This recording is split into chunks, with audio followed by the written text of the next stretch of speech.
지금까지 우리가 공부해온 것은 적그리스도에 대한 배척에 대해서 제3절 나왔죠. 그러면 언제나 3절 하면 2절을 생각해야 하는데 2절은 세속주의에 대한 배격이죠. 그 다음 이제 1절은 유대주의에 대한 경계고요. 자, 그러니까 유대주의, 세속주의, 세 번째로 적그리스도. 이게 바로 우리 교회가 지상에 머물러 있는 동안 투쟁을 해야 될, 성령의 인도함 따라서 투쟁해야 될 대상이다. 예, 교회의 싸움은 비진리와의 싸움입니다. 예, 유대주의도 비진리고 세속주의는 더 말할 것도 없고 역시 적그리스도는 더더욱 말할 것도 없고 이런 비진리가 계속해서 쉼없이 지상의 교회에 침투해 들어옵니다.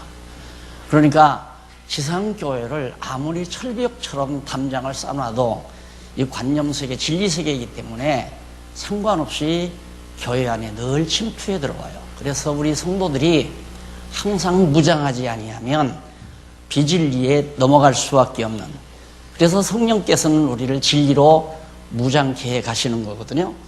그래서 우선 성령께서는 그리스도에 대한 확증을 하게 하죠. 적그리스도를 배척하려면 가짜가 어떻게 생겼는지, 부적그리스도가 어떻게 생겼는지 알기 전에 진짜 예수가 어떤 분이신가를 알아야 되잖아요. 그래서 그동안 요한일서에서 그리스도에 대한 확증에 대해서 성령께서 해주시는 말씀을 우리가 들은 겁니다. 그 중에 하나가 그리스도를 배척하는 건 예수가 육체로 오신 것을 부인하는 자, 물과 피로 임하신 자를 부인하는 자죠. 우리의 육체라고 하는 것은 물과 피로 조직이 되어 있잖아요.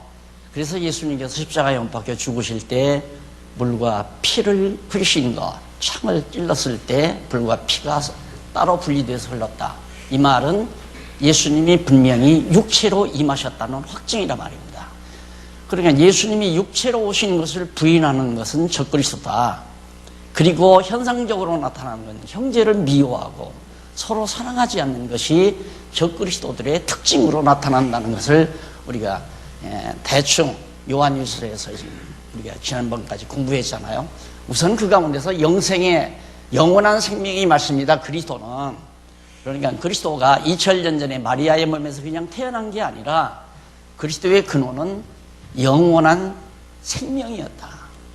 이것을 이제 증거해 주면서 우리가 그리스도에 대한 확증을 하도록 요한일서에서 공부를 다 마친 겁니다. 다 제가 기록을 안 했는데 그동안 공부한 것을 한번 살펴보시면 알겠고요. 오늘부터 공부하는 내용은 적그리스도 무리를 경계하는 내용입니다. 자, 그러면 그리스도에 대해서 확증을 했다면, 그리스도가 어떤 무리인가를 우리가 확실히 알았다면, 그러면 적그리스도는 어떻게 생겼는가? 그 무리, 적그리스도의 무리, 적그리스도라는 게 한 사람이 아니라 때를 지어요. 이렇게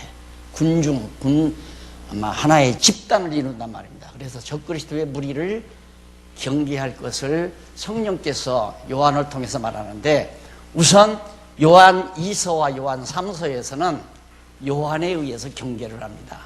사도 요한이죠. 그러니까 12제자 가운데 가장 나이가 어렸던 사도 요한이 끝까지 상당히 오랜 기간 살아있어요. 그러니까 요한 1서, 2서, 3서를 대개 주 90년도에 기록했다고 보았을 때 요한은 가장 늦게까지 살아있는 거죠. 순교당하지 않고 명맥을 유지하고 있었던 겁니다. 그런데 이 요한에 의해서 적그리스도 무리를 경계하라고 성령께서 가르쳐주는 말씀을 요한 2서에서 이제 우리가 배우겠는데요. 교재는 9520페이지 7 상단에 보시면 이런 내용이 나옵니다. 일찍이 여호와 하나님께서는 예수께서 제자들에게 적그리스도들과 거짓 선지자들이 일어나 큰 표적과 기사들을 행할 것을 예고하면서 경계할 수 있도록 하신 섭리를 하신 내용이 마태복음 24장 24절, 누가복음 13장 22절에 나타나죠. 그러니까 참 선지자이신 예수님께서 장차 적그리스도가 나타난다. 제자들에게 가리키는 내용이에요. 또 거짓 선지자들도 나타난다. 그렇게 예수님께서 말씀하신 그대로 지금 이루어지고 있는 거죠. 적그리스도 무리가 나타난 거예요. 예수님의 예언의 말씀이 약 한 5, 60년 만에 그대로 성취되어지는, 그대로 나타나는 현상을 지금 요한 2서에서 우리가 살펴보게 됩니다. 그러면 먼저 요한에 의한 경계가 나오는데, 오늘은 아마 유다에 의한 경계 내용은 다음 주일에 말씀을 드릴 거고요. 요한에 의한 경계 가운데 첫 번째가 어떤 내용이냐면 가정을 대하여 경계한 내용입니다. 가정을 대하여.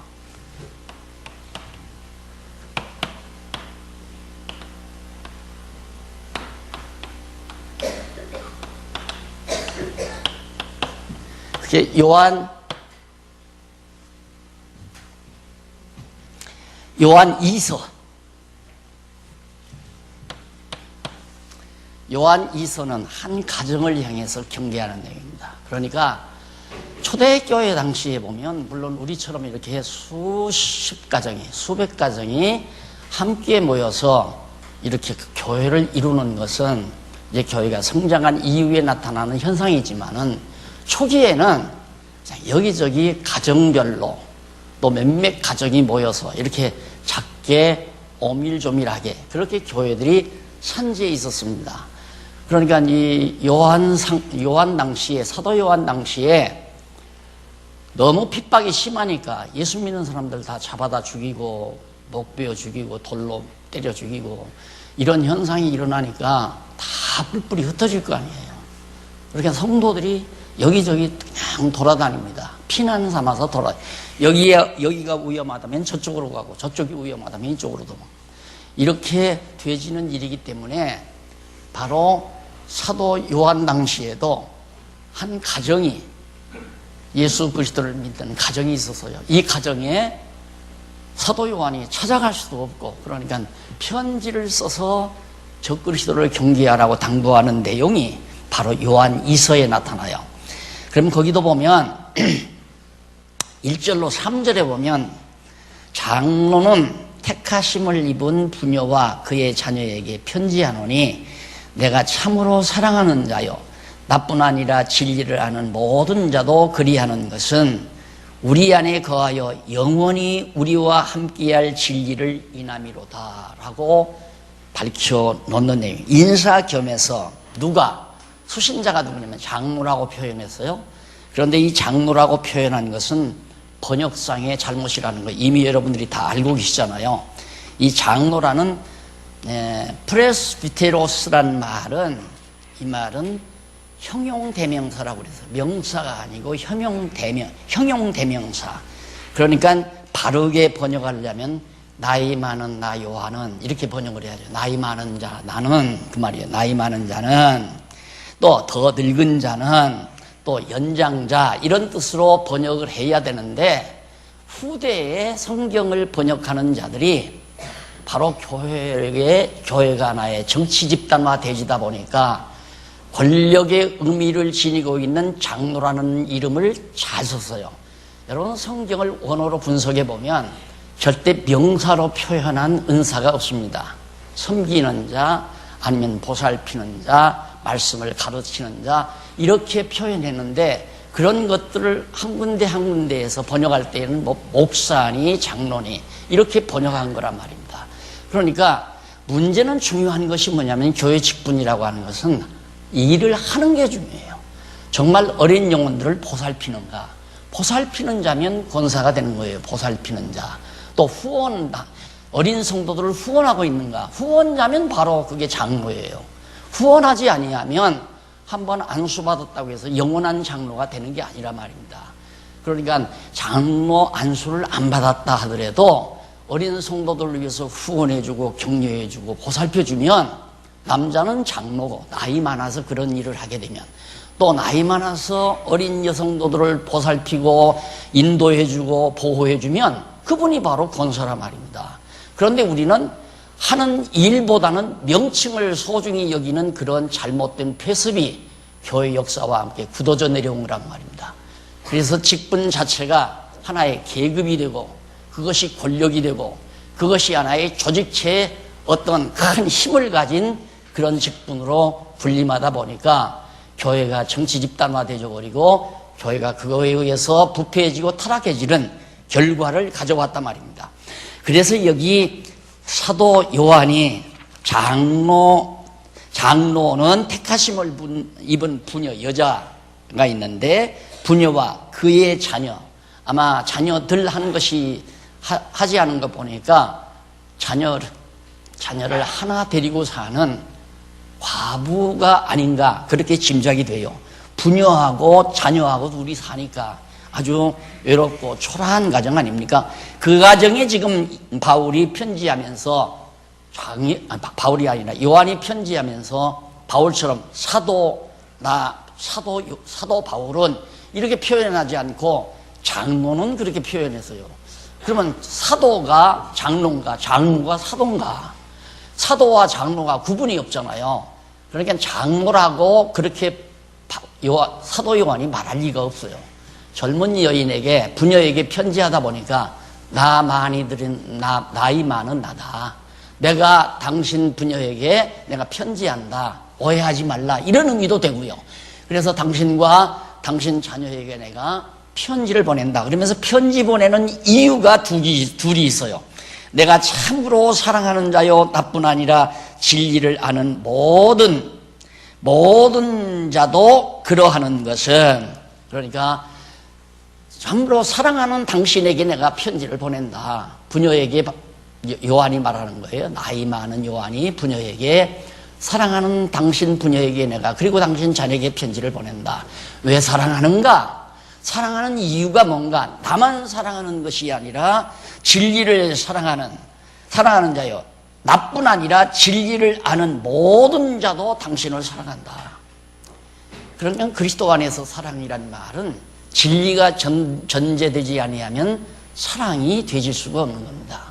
진리와 관계없이 사랑한다면 그건 문제가 심각한 거예요. 분명히 아는 것과 믿는 것이 다른데 사랑한다? 그 말은 성립이 안 된다 이 말이에요. 우리가 다 만나서 서로 사랑하고 한 교인으로 주님의 몸 된 지체를 신령한 몸을 이루게 된 것은 진리 때문에 그런 거란 말이다. 믿는 것과 아는 것이 하나가 되지기 때문에 그것 때문에 사랑하는 거다. 지금 나이 많은 요한도 그 얘기거든요. 나만 사랑하는 것이 아니라 당신은 진리를 아는 모든 사람이 나처럼 당신을 사랑한다 이 말이에요. 그러니까 믿는 것과 아는 것이 아는 일이 하나가 되면 미워할래야 미워할 일이 없어요. 미워할 수가 없어요. 미워하다가도 똑같은 믿는 것과 아는 것이 같은 말을 하게 되면 당장 관심이 가고 마음이 가고 뜻이 가고 그렇게 돼 있잖아요. 인간들이 멀어졌다가도. 내가 요즘 목사님들을 많이 만나게 되는데, 한국교회 목사님들을 많이 만나게 되는데 그거는 참 미워해죠. 엉터리 소리를 자꾸 하니까. 그런데 말씀이 좋다고 가까이 오니까 그렇게 정이 가고 가까워지고 그렇잖아요. 믿는 것과 아는 일이 하나가 되니까 사랑하게 되진다 이 말입니다. 예, 나이 많은 요한도 역시 마찬가지죠. 그래서 그렇게 사랑하는 이유가 뭐냐면 2절에 나와요. 2절부터 우리 안에 거하여 영원히 우리와 함께할 진리를 인함이로다. 사랑하는 이유가 진리 때문에 사랑한다 이 말이에요. 앞에서 사도 요한은 사랑하라고 계속 강조했잖아요. 적그리스도는 형제를 미워하니까 우리는 사랑하자. 사랑이 억지로 되느냐 이 말이에요. 진리 때문에 사랑하게 된다. 아는 것과 믿는 일이 하나가 되면 천하 없어도 안 사랑해질 수가 없죠. 사랑해지는 거지 내가 사랑하는 게 아니에요. 그러니까 말씀 듣고 여러분들 새로운 분이 오셔서요. 새로운 분이 오셨는데 말씀을 지금 2달 동안 듣다가 너무 좋아서 왔습니다. 그러면 아이고 반가워라 그러잖아요. 아이고 반가워라. 벌써 믿는 것과 아는 것이 하나가 됐다는 얘기거든요. 그러니까 교회라고 하는 것은 진리가 흐려지게 되면 교회는 혼탁해지는 겁니다. 진리가 명쾌하고 분명해져야지. 그래서 진리 때문에 바로 사랑하게 된 거고, 두 번째는 은혜와 긍휼과 평강이 하나님 아버지와 아버지의 아들 예수 그리스도께로부터 진리와 사랑 가운데서 우리와 함께 있으리라고 문안을 해요. 진리 때문에 사랑하게 됐으니까, 나만 아니라 진리를 아는 모든 사람도 당신을 사랑하니까 어떻게 은혜와 긍휼과 평강이, 이 세 가지, 은혜와 긍휼과 평강, 이게 교회의 기본 요소 아닙니까? 교회 안에는 은혜와 긍휼과 평강이 교회의 특성이에요. 아주 특성. 교회가 교회되는 참으로 아름다운 교회는 은혜가 충만하고 긍휼함이 있어야 되고, 그리고 평강이 살아 움직여야 된단 말입니다. 모든 교회가 평안하고 강건해져야 된다 이 말이죠. 이런 평강이 어떻게 하나님 아버지와 아버지의 아들 예수 그리스도께로부터 진리와 함께 사랑 가운데서 우리와 함께 있으리로다. 그러면 그 앞에서 말한 세 가지 요소, 은혜와 긍휼과 평강이 어떻게 계속해서 이 땅 위에 존속하는가? 그렇게 존속이 되려면 하나님 아버지와 아버지의 아들 예수 그리스도께로부터 진리의 사랑 가운데서 우선 우리 모든 성도들이 같은 진리 안에 거해야 된다 이 말이죠. 그 진리 가운데서 어떻게 우리와 함께 있으리라. 뭐가? 은혜와 긍휼과 평강이 우리와 늘 함께 있기 위해서는 진리와 함께 있게 되어야 된다. 그러니 진리가 얼마나 중요한가. 진리가 우리를 자유케 하고 자유함 속에 평안함이 있고 기쁨이 있고 서로 아름다움이 존재한다는 건 우리 이미 다 알고 있는 사실입니다. 그렇게 요한이 이제 밝혀주면서 4절로 6절에 보면 아버지께 받은 계명대로 이제 서로 사랑할 것을 알려줍니다. 당연하죠. 우리 안에 하나님 아버지와 아버지께서 보내신 아들 예수 그리스도께로부터 진리와 함께 우리 안에 영원히 은혜와 긍휼과 평강이 있을 것이기 때문에 아버지께 받은 계명대로 이제 서로 사랑하자. 진리가 있으면 사랑하게 돼 있으니까 우리 서로 사랑하자 하고 사랑할 것을 알려주는 내용이 4절부터 나와요. 너희 자녀 중에 우리가 아버지께 받은 계명대로 진리에 행하는 자들을 내가 보니 심히 기쁘도다. 진리를 전하는 자는 다른 거 없어요. 누가 진리 안에서 하나님의 말씀으로 늘 기쁨을 얻고 행복하게 산다면 그 소식 듣는 것 이상 상큼하고 즐거운 소식은 없습니다. 영 공부하기가 싫다 이러면 짜증스럽잖아요. 하나님 말씀을 배우기 싫다, 성경을 보기 싫다, 진리를 나는 별로 중요하게 생각하지 않는다면 전혀 나야 거들떠보고 싶지도 않잖아요. 근데 진리를 사랑한다고 하면 당연히 사랑하는 마음이 우러나게 돼 있다 이거죠. 그래서 진리에 행하는 자를 내가 보니 누구? 바로 그 부녀들을 보니까 당신 마음이, 사도 요한의 마음이 매우 기쁘다 이 말이에요. 그러면서 부녀여 내가 이제 네게 구하노니 서로 사랑하자. 부녀를 향해서 서로 사랑하자 그러잖아요. 이것이 어떤 남녀 관계에서의 사랑을 말하는 게 아니거든요. 진리 안에서 이루어지는 사랑. 그래서 바울이 이제 사도 요한이 앞서서 나이 많은 내가 부녀인 당신에게, 당신과 당신 자녀에게 내가 편지한다. 점잖은 말 아닙니까? 점잖은 말. 네, 나 장로가 너한테 편지하니까 너 내 말 잘 들어. 이게 아니란 말이에요. 그러니까 앞에서 장로라고 번역하지 말고 그건 잘못된, 문법적으로 잘못된 번역이에요. 나이 많은 나 요한이 바로 부녀인 당신과 당신 자녀에게 내가 간곡히 사랑의 편지를 보낸다 이 말 아닙니까? 이제 진리 안에서 부녀여 나와 사랑하자 이러면서 사도 요한이 이는 왜 사랑하자고 그러는가? 이는 새 계명같이 내게 쓰는 것이 아니요 뭐 새로운 말을 새롭게 과거에는 사랑 안 했는데 이제부터 사랑하자 이 말이 아니고 이미 새 계명같이 내게 쓰는 것이 아니요 오직 처음부터 복음을 듣던 처음부터 우리가 가지는 것이라. 우리가 진리를 함께 공유하는 날부터 서로 사랑할 것은 이미 가지고 있는 거 아니에요. 이게 진리가 변하지 아니하는 한 사랑이 변할 수는 없는 거예요. 이게 사랑이 변했단 말은 어느 한쪽이 진리가 변질했다는 말이거든요. 누구를 서로 사랑하는 사이에 누구를 미워한다는 말은 배운 진리를 잊어버렸거나 알고 있는 진리가 변했다는 증거밖에는 없다 이 말이에요. 진리가 같은데 왜 미워하고. 안 그래요? 미워할 수가 없는 거죠. 진리 안에서는 사랑할 수밖에 없으니까. 그래서 세계명같이 되게 쓰는 것이 아니요 오직 처음부터 우리가 가진 것이라. 6절 또 사랑은 이것이니. 사랑이란 뭐냐? 우리가 그 계명을 쫓아 행하는 것이요 서로 사랑하라고 하는 예수님의 계명 쫓아서 그대로 행하는 것이 사랑이다. 계명은 이것이니 너희가 처음부터 복음을 들을 때부터 그리스도의 복음을 영접할 때부터 들은 바와 같이 그 가운데서 행하라. 처음 들을 때 복음을 들었을 때 서로 사랑하라는 계명의 말씀처럼 우리가 서로 사랑하자고 하는 그런 사랑에 대한 설명을 나이 많은 요한이 한 가정의 주부인 바로 부녀에게 편지를 보낸 것입니다. 그 다음 7절로 11절에 넘어가 보면요. 부녀 가정에 미혹하는 자를 삼가 경계할 것을 알려줍니다. 야, 너희 가정에도 미혹하는 자가 침투해 들어온다.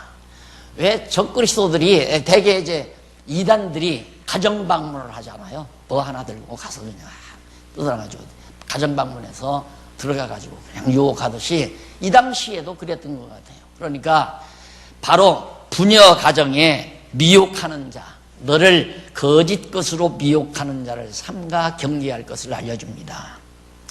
미혹하는 자가 많이 세상에 나타났으니 이는 예수 그리스도께서 육체로 임하심을 부인하는 자라. 이것이 미혹하는 자요 적그리스도니. 자, 예수님이 육체로, 그 당시에 이제 미혹하는 자는 예수님이 천사처럼 탁 나타났다가 그냥 천사처럼 사라졌다 이거예요. 우리처럼 육신을 입고 물과 피를 지니고 있는 육신을 입고 예수님이 오신 게 아니고 그냥 천사처럼 훌쩍 나타났다가 천사처럼 훌쩍 사라졌다. 이런 미혹자들이 자꾸만 와서 예수를 잘못 믿게 만드는, 거짓 것으로 믿게 만드는 유혹하는 자들이 일어난다는 것을 경계해 주는 내용입니다. 그러면서 부인하는 자라 이것이 미혹하는 자요 적그리스도니 너희를 삼가 우리의 일한 것을 잃지 말고 오직 온전한 상을 얻으라 라는 내용이 나옵니다.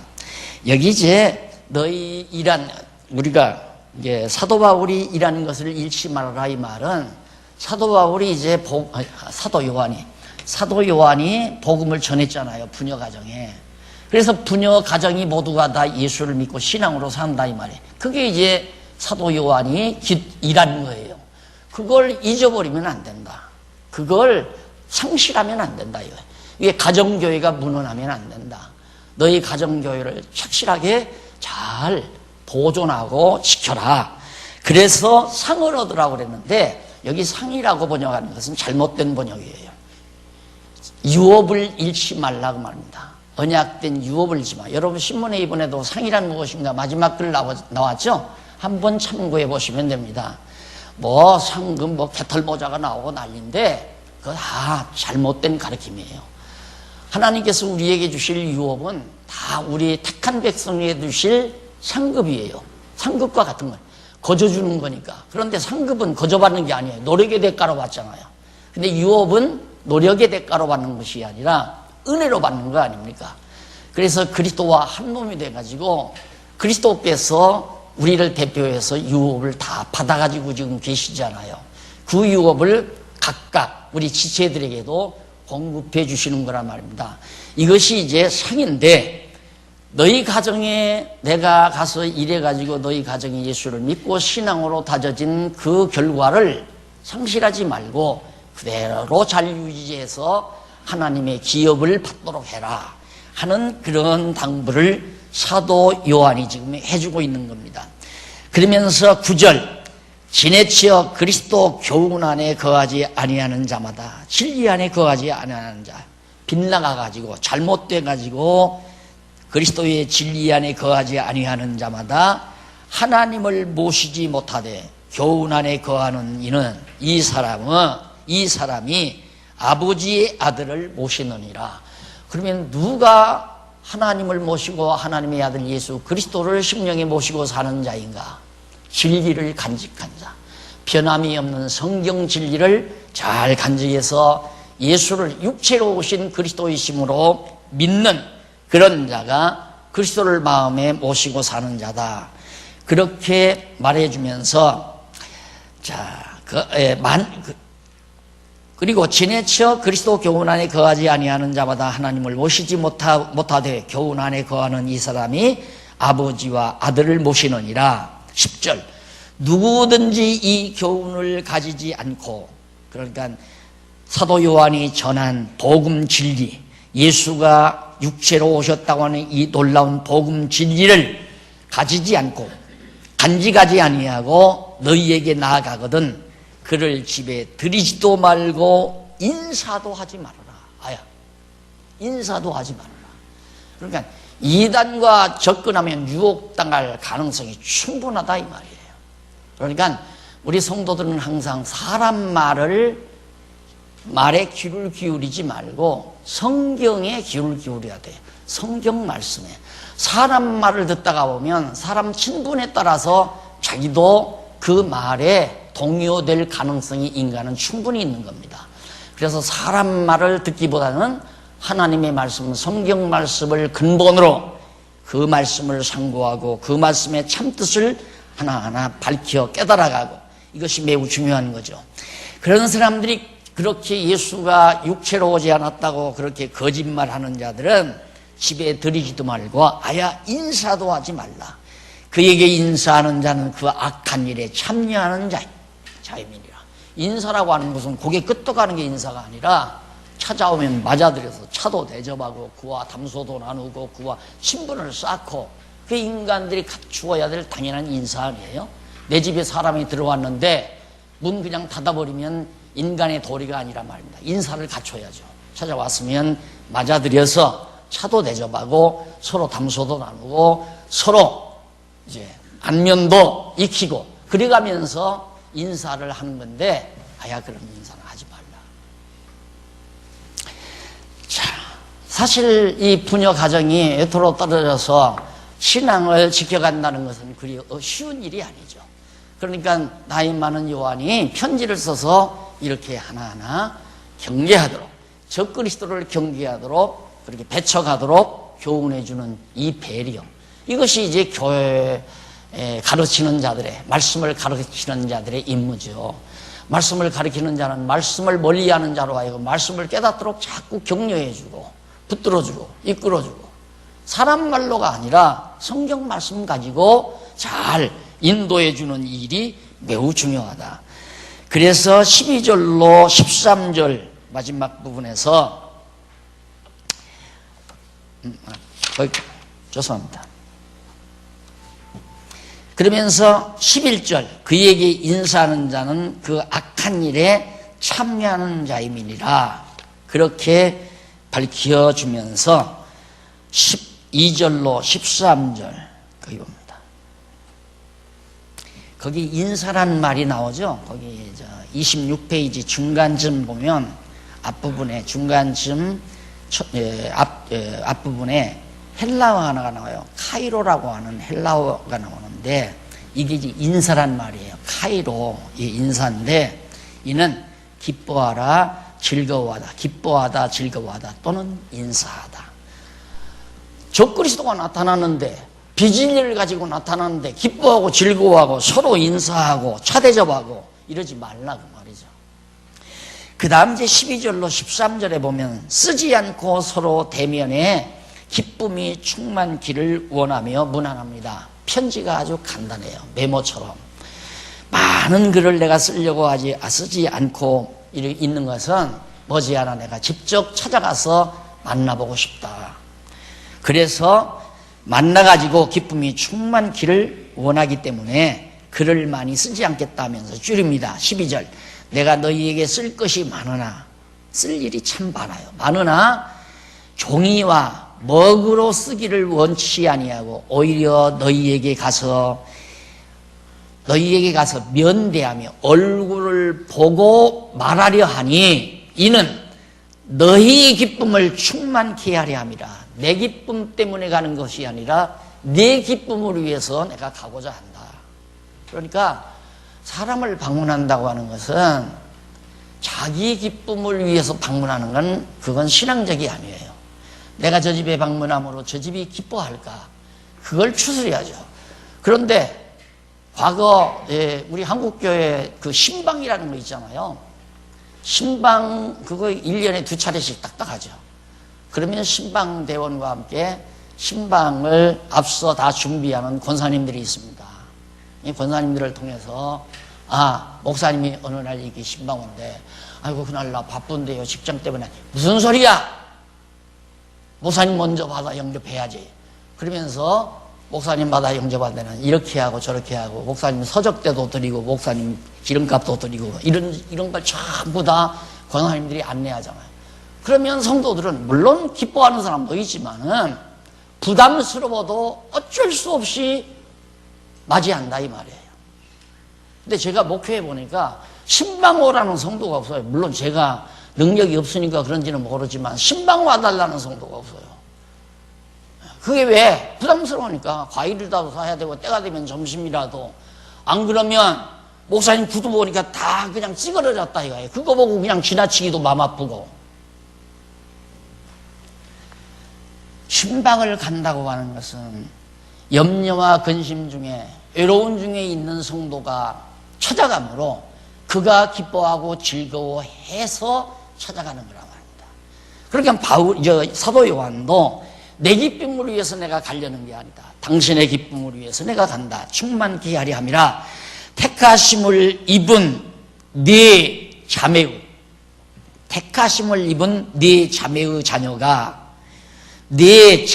자녀가 내게 문안하느니라. 또 다른 여자 자매가 있었던가 봐요. 그 자매의 자녀가 요한을 알고 있는데 거기 조카겠죠. 그러니까 아니 조카가 아니라 사촌 형제나 외사촌 형제와 같겠죠. 이렇게 문안한다고 그것까지 전해주면서 인사를 마무리합니다. 그리고 나서 두 번째로는 개인에 대하여 경계하는 내용이 나옵니다. 여기는 가정이고 여기는 이제 두 번째는 한 개인. 이게 요한 3서예요. 요한 3서는 요한이 개인에게 적그리스도를 경계하는 내용이 요한 3서란 말입니다. 그런데 거기 1절로 4절에 보면 요한 3서 1절로 4절에 보면 이런 말씀입니다. 가이오를 위한 편지로 간구와 기쁨 및 즐거움을 알려줍니다. 여기도 장로 마찬가지예요. 장로가 아니고 나이든 나 그 말이에요. 나이든 나는 사랑하는 가이오 곧 나의 참으로 사랑하는 자에게 편지하노라. 가이오를 참으로 사랑한다. 그냥 적당히 사랑하는 거야. 진심으로 사랑한다 이 말이에요. 사랑하는 자여, 내가 당신을 사랑하기 때문에 내 영혼이 잘 됨 같이 당신의 영혼은 너 영혼은 참 잘 돼 있다 이거예요. 그런데 내가 경영하고 있는 일들이 잘 안 돼. 사업도 잘 안 되고 여러 가지 여건이 좋지를 않아. 그래서 그 범사에 잘 되고 몸도 약해. 사업도 잘 안 되고 몸도 약해. 다시 말해서 신앙생활, 진리 안에서는 건전하게 잘 지나고 있는데 사업도 잘 안 되고 몸도 건강하지 못하니까 그걸 위해서 기도를 합니다. 바울이 인사를 해요. 내 영혼이 잘 된 것처럼 모든 사업도 좀 잘 되고 건강하지 못한 내 몸도 강건해졌으면 하는 바람이 내게 있다. 그만큼 내게 내가 관심을 가지고 있다 이 말이죠. 이렇게 인사를 나눈 다음에 간구하노라 하면서 형제들이 와서 내게 있는 진리를 증거하되 네가 진리 안에서 행한다 하니 내가 심히 기뻐하노라.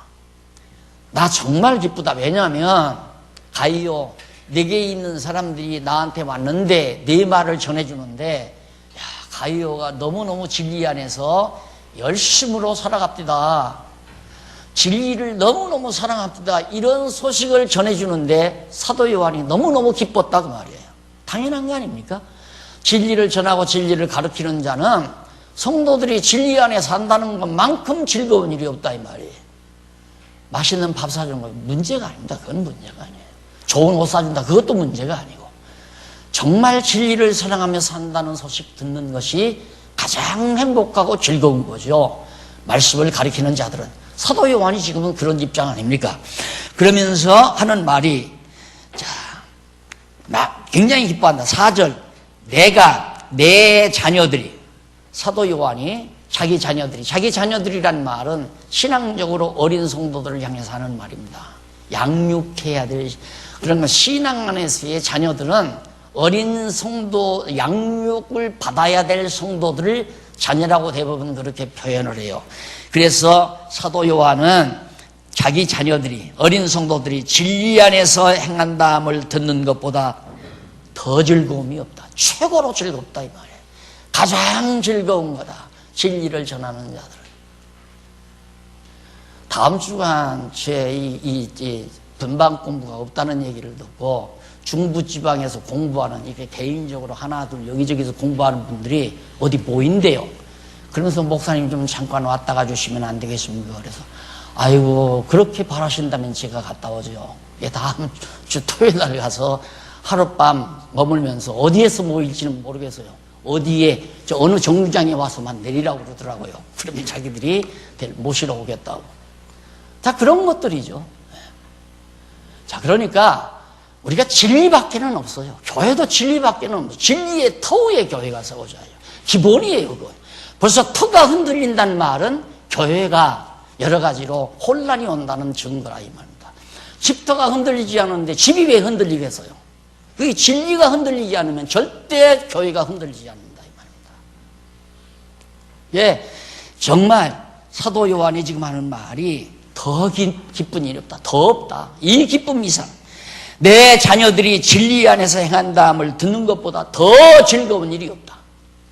미국에 있는 목사님들이 그런다고 그러죠.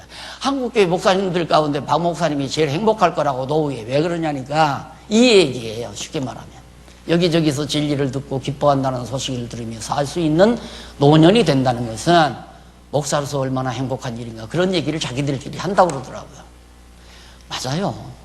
아마 여러분들도 그럴 거예요. 여러분들이 교회학교 학생들을 가르쳐보거나 어떤 구역원을 가르쳐보거나 또 여러분들이 어떤 공부 모임을 가르쳐봐도, 공부 모임을 해봐도 정말 공부하시는 분들이 듣고 깨달았다는 말을 들을 때만큼 마음에 흐뭇한 게 없잖아요. 가장 흐뭇하잖아요. 그래서 자꾸만 가르치고 싶은 거거든요.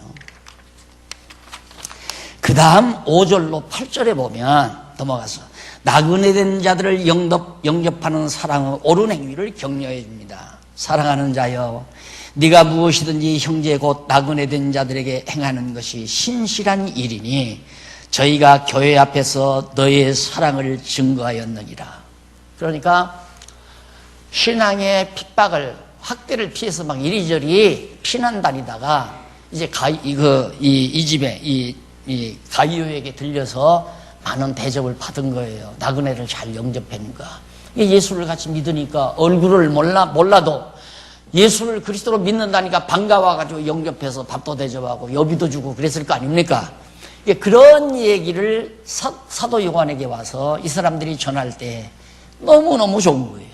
자기에게 용돈을 주어서 좋은 게 아니라 그렇게 어려운 나그네들을 잘 영접하고 진리 안에서 살아가는 이 가이오의 생활을 전해 들을 때 너무너무 즐거운 거죠. 사도 요한으로서는.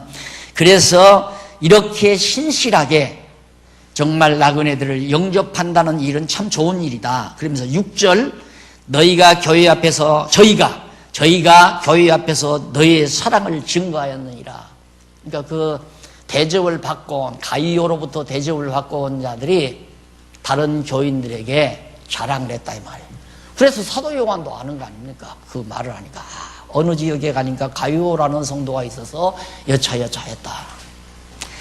이 말을 증거했다. 그래서 네가 하나님께 합당하게 저희를 전송하면 가하리로다.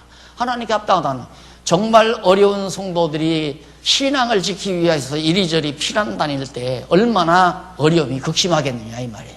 그래서 거기에 합당하게 따뜻하게 밥도 대접해드리고 추울 때 옷도 입혀드리고 그리고 정말 여비도 좀 손에 쥐어주고 이런 것들이 다 그리스도 안에서 성도들이 해야 될 합당한 일 아니겠습니까? 그래서 이는 저희가 주의 이름을 위하여 나가서 이방인에게 아무것도 받지 아니함이니라. 복음을 전하는 자들이 아무것도 무슨 여비를 받아가지고 전하는 게 아니에요.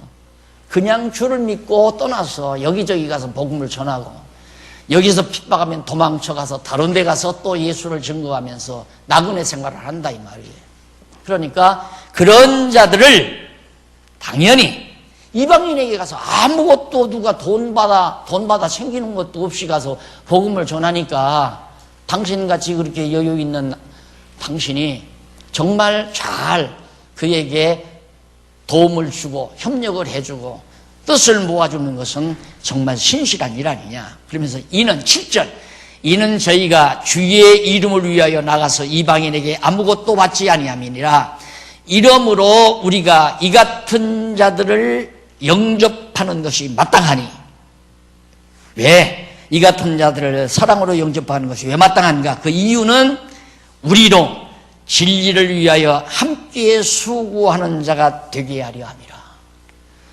가이오 당신이 그렇게 나그네들 복음을 전하며 이리저리 정처 없이 다니는 그런 사람들을 사랑으로 영접해 주는 것은 복음을 위하여 함께 수고하는 자가 되는 것이다. 그게. 그래서 내가 늘 말하지 합력이라는 말을 자꾸 쓰잖아. 합력. 그게 복음 전하는 자를 위해서 우리가 각자 받은 은사 따라 힘을 모으는 것은 합력하는 거예요. 같이 일하는 거예요. 누구를 위해서 하는 게 아니에요. 그 사람을 위해서 그러는 것이 아니라 주를 위하여 우리의 힘을 모으는 것이다. 지혜가 있는 사람은 지혜를 모으고 그 다음 열정이 있는 사람은 열정을 모으고 시간이 있는 사람은 시간을 모으고 재정이 있는 사람은 재정력을 모으고 이렇게 다 모아가지고 진리를 위하여 일해 나가는 그렇게 하기 위해서 바로 내가 이 권면을 당신에게 하는 것이다 그 말이에요. 그러면서 마지막 9절로 12절에 보면 전도자를 대접지 아니하는 자와 하는 자에 관해서 알려줍니다. 이 전도하는 자, 복음을 증거하는 자, 이에 대해서 하는 자와 하지 않는 자가 어떻게 다른가? 내가 두어 자를 교회에게 썼으나 저희 중에 으뜸되기를 좋아하는 디오드레베가 우리를 대접지 아니하니. 디오드레베라고 하는 사람이 있는데 전도하는 일에 저는 협력을 안 해요. 왜? 협력 안 하는 것은 으뜸되기 위해서 그래요. 자기가 제일 우두머리가 되려고 하는 거예요. 그래서 여러분 항상 이 우두머리 높은 자리에 앉으려고 하는 사람은 철저히 경계를 해야 돼요. 그건 두말할 것 없는 겁니다. 철저히 경계를 해야 한다. 우두머리 되려고 하는 사람은 벌써 교만하고 자만에 빠진 사람이거든요. 그러니까 디오드레베라는 사람이 아주 이 으뜸이 되려고 하다가 보니까 절대 사람을 대접하지를 않아요. 남을 섬길 줄을 몰라요. 도울 줄을 모르고 협력할 줄을 모른다 그 말이에요. 그래서 10절 이러므로 내가 가면 그 행한 일을 잊지 아니하리라. 사도 요한이 가서 그 디오드레베를 가만 안 놔두겠다, 책망하겠다 이 말이죠. 저가 악한 말로 우리를 망령되이 평론하고도 유의 부족하여 형제들을 접대치도 아니하고 대접하고자 하는 자를 금하여 교회에서 내어 쫓는도다. 이렇게 아주 고약스러운 사람도 있어요. 디오드레베처럼. 근데 사도 요한이 말한 것처럼 사도 요한에게 온갖 사도 요한 전도자들을 험담을 하는데 입에 못 담을 험담을 당한다 이 말. 험담이야 무슨 말인들 못하겠어요. 그럴듯하게 꾸며대면 다 말이 되니까. 험담을 하더니만 험담으로 끝나는 것이 아니라 그것이 유의부족하여 형제들을 접대도 안 해요. 나그네들을, 어려운 자들을 접대하지도 않고 접대하고자 하는 자를 또한 못하게 하면서 교회에서 내쫓아버려요. 그렇게 사악한 영이 디오드레베 안에서 역사하고 있다. 그래서 11절 사랑하는 자여 악한 것을 본받지 말고, 그런 디오드레베와 같은 악한 행위를 본받지 말고 선한 일을 본받으라. 선을 행하는 자는 하나님께 속하고 악을 행하는 자는 하나님을 뵙지도 못하였느니라. 악한 일을 하는 사람은 하나님을 뵙지 못했으니까 악한 일을 하는 거란 말이에요. 그러니까 여러분, 복음을 전한다는 것, 이게 교회 사명 아니에요. 우리가 교회 우리끼리 앉아서 맨날 우리끼리 뭐 성취가 어떻고 언약이 어떻고 뭐 다 언약 성취 찾고 성경신학 찾고 그러면 뭐 하겠어요. 이게 확산이 돼야죠. 근데 이게 사람이 억지로 안 돼요. 하고 싶은 마음이야 간절하죠. 그런데 성령께서 이 길을 열어놓으셔야 된다 이 말이에요. 이 길을. 그게 지금 세계적으로 퍼져나가잖아요. 오늘 여러분 김기웅 목사님도 지금 학술대회에 가서, 미국 학술대회에 와서 발표한다고 그러잖아요. 이것도 고무적인 일이죠. 이게 사람이 하는 일이 아니에요.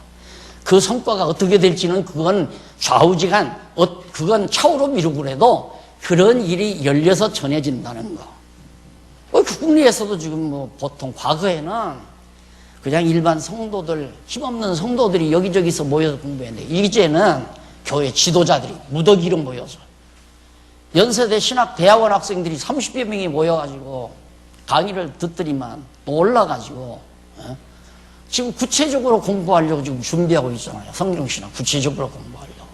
이게 다 하나님께서 해가시는 일이란 말이죠. 이게 중부지방에서 지금 공부하는 사람들이, 여기저기서 공부하는 사람들이 모임을 만들어가지고 지금 공부하겠다고 한 번 만나서 막 그동안 공부한 거 묻고 질문하고 답해야, 이게 하나님께서 번져가게 하는 거란 말입니다. 이 일이 방해가 되면 안 되죠. 이런 일을 못하게 해서도 안 되고, 하나님이 해가시는 일을.